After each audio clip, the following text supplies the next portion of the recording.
right there, if you guys are wondering. Shelby. Okay. Just clearing that up. So basically what we did is our project was digital telemetry, and digital telemetry basically is having a computer sending digital or analog signals to like a circuit, amplifying it through an antenna, and then being able to send it from a transmitter antenna to a receiving antenna. So, And for digital data, there's some form of modulation. Like you have to encode your data somehow, so on the receive end you know what to read as ones and zeros. And so our project involved that as well. Okay, so our entire concept was being able to take like any signal, any digital signal from the Arduino, so it could in essence be anything. So anything from a UART to an analog pin to a digital sensor, we want to be able to take that and send it somewhere basically with like a few external components. So we could have just gotten some like small transmit receive chip. We wanted to do it like all kind of like homebrew, I guess. And so we set the circuit. We have the transmitting, receiving ends, and these are the two types of modulation we use. Frequency shift keying, which is where you change the frequency that you're actually transmitting at in order to convey like a 1 or a 0. Say, I think we use 500 and 200 hertz, like a 500 and 1K. 501K, so 500 would be a 0, 1K would be a 1. And then you modulate that with carrier. Amplitude shift keying is very similar. The amplitude of your square wave determines whether a low amplitude square wave going across the air is a 0 for a set period of time, and then a higher amplitude is demodulated as a 1. And so for our demodulation and modulation logic, we had arrays, and we did bitwise operations on each byte in the array. And on the send side, we determined what the byte would be, or the bit would be rather, and then modulated the wave and sent it out. And then on the receive side, we knew the order we were receiving from least significant bit to most significant, and so we read into an array for however many bytes we decided to get. And the reason why we decided to try and kind of play around with both types of modulation is because each of them have their own merits in one way or another. Like depending on like the frequency you're actually transmitting at, how much data you're transmitting, how much bandwidth you want to use. Each of these, amplitude shift keying is very simple. Frequency shift keying is a lot more complex. It uses some like pretty complex mathematical equations at the end of the day, but we really get that far into it. But they each have their own merits, basically. alright, so this is basically our schematic. It's as detailed as we could possibly get. So we have the two app megas. One we had set up as a master, the other was set up as a slave. And we were driving those directly. They were each connected out to a DAC.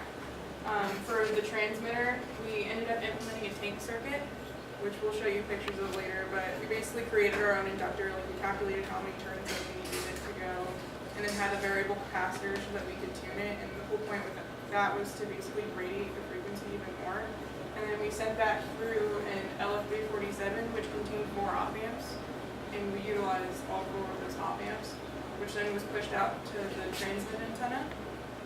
And then from that, we were able to have our receiving antenna, and we implemented the LF347 again on the receiving side. And we also came across an 8032A, and we got really lucky with that because we were having some issues with the gain, and with this, we actually got a whole lot better gain. It's like what, a $40 round trip?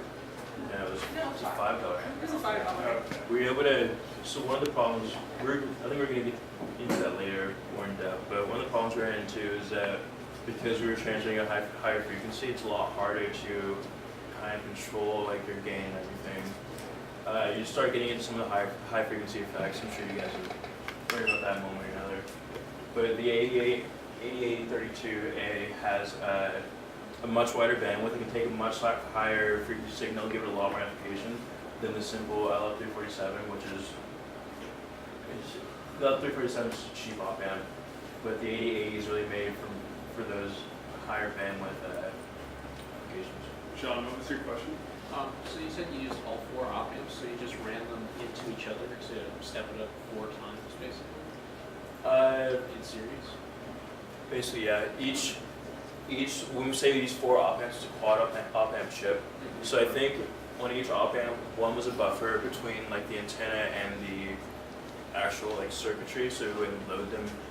And The rest are just like cascaded into each other to yeah, there's a couple filters in there too, and a lot of gain stages. Yeah. That's the thing. We've spent a lot of time trying to just get as much gain as possible. Initially, we had 3 LF347s, and we still couldn't get enough gain out of them because with like the bandwidth of it, we can only get maybe like 2 to 3 times gain at each stage. So that putting 4 in a row would give us a little over 10. But with the 8080, I think that's a dual op amp chip, and we were able to get 40 times gain out of each stage. So it saved. It basically made our signal readable on the receive end without that much gain. We like the signal was already noisy, but the actual modulated data would have been unreadable without at least like 40 times gain that we got from the 8080. So this beautiful picture right here is our modulated signal. I think I remember the exact order, this was a while ago, but this is the carrier wave right here. The yellow is kind of the background. It's not showing up well, but there's a blue modulated wave that's been modulated by the carrier. But the yellow you guys can see fine, that's the data we're trying to transmit, and it's like modulated by the carrier. So you can see in here, it's your typical like AM transmission waveform. It's like a lot of impulses. Yeah. Which is not perfect, but this is the modulation we need. This is what we need to transmit, basically. And this is also going like, pretty far. I think this one's going, it's probably about a 3 volt, 4 volt peak to peak. I think it's, yeah, 3.1, 4 volt peak to peak. So we managed to modulate the signal and get sufficient like fidelity on the receive end. This is a transmitter. At the output to the transmit antenna rather. So yeah, actually modulating the signal, getting it up to a voltage that we can actually transmit was like the first like big hurdle to jump for us. Yeah. First milestone that we hit. This was our proof of concept, so.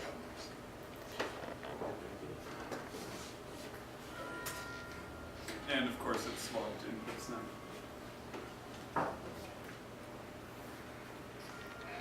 Technical difficulty. Yeah, I done moved guys. That's what I'm-